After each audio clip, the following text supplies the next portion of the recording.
मैं डॉक्टर कल्पना श्रीवास्तव सिफरी प्रयागराज से हूँ। ये आईसीआर का इंस्टीट्यूट है और यहाँ मीडिया डिक्शनरी से अंकित भाई आए हैं और उनको गंगा के विभिन्न पहलुओं पर अब तक जो हमने काम किया है पिछले 20-22 सालों में, उस बारे में कुछ हम उनको उसके वैज्ञानिक पहलुओं की जानकारी दे रहे हैं।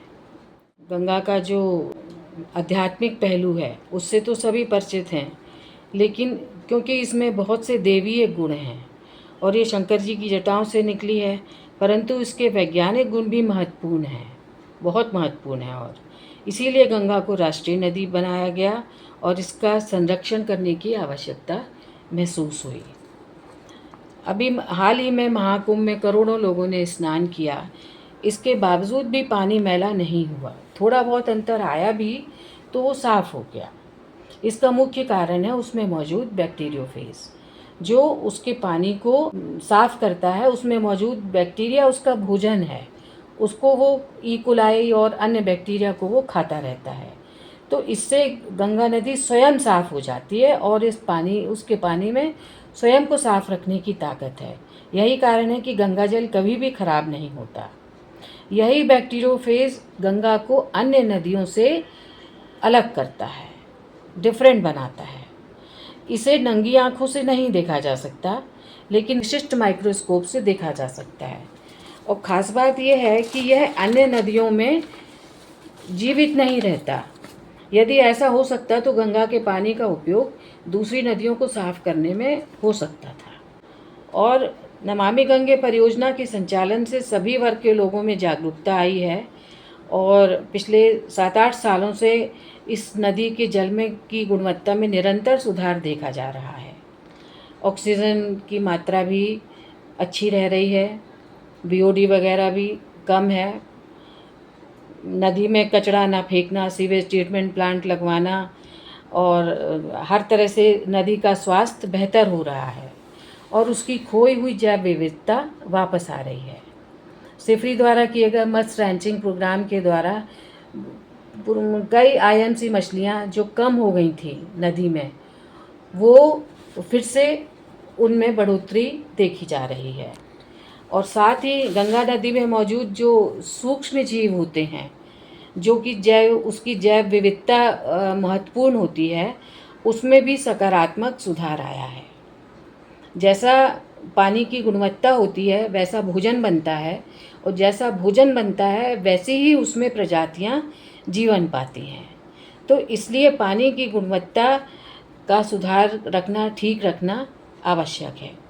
कोरोना काल में जब लोग घरों में अंदर कैद थे, उस समय भी हमारे संस्थान की टीम वहाँ जाकर के गंगा और यमुना से सैंपल लिया और अध्ययन में प्रयासरत थे सभी लोग। तो उस समय सारी औद्योगिक इकाइयाँ बंद थीं और जैव विविधता और जल की गुणवत्ता का अध्ययन उस समय भी किया गया।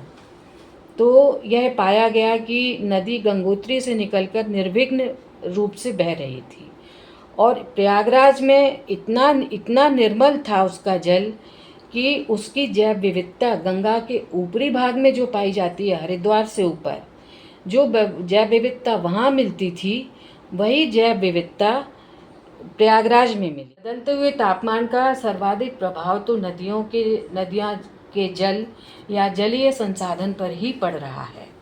बढ़ते तापमान के कारण नदियाँ सूख रही हैं या उनका जियोग्राफिकल एरिया कम हो रहा है, सिकुड़ रही हैं। पृथ्वी के वातावरण में जहाँ 8 से 10 डिग्री की वृद्धि हुई है, वहाँ जल के तापमान में भी 1 से 3 डिग्री की वृद्धि देखी गई है। इससे पानी के लिए ये 1 डिग्री तापमान भी बहुत महत्वपूर्ण होता है। जल का 1 डिग्री तापमान भी पृथ्वी के 10 डिग्री तापमान से कहीं महत्वपूर्ण होता है। इससे जल में रहने वाले जीव जंतु की जैव विविधता प्रभावित होती है। अधिक ताप को सहने वाले जीव ही जीवित रह पाते हैं। जैसे अगर टेम्परेचर हाई है तो ग्रीन एल्गी उसमें अपने आप ही अपने को ज़्यादा सर्वाइव करेगी।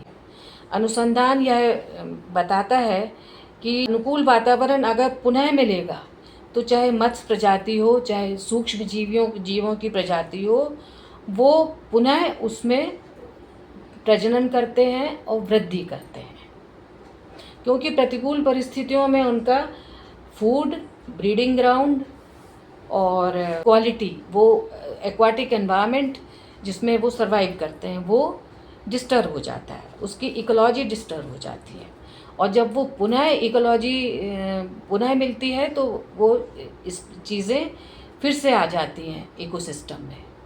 टोटल डिसअपियर नहीं होता, कहीं ना कहीं कुछ ना कुछ % में चीज़ें रहती हैं, सर्वाइव करती हैं।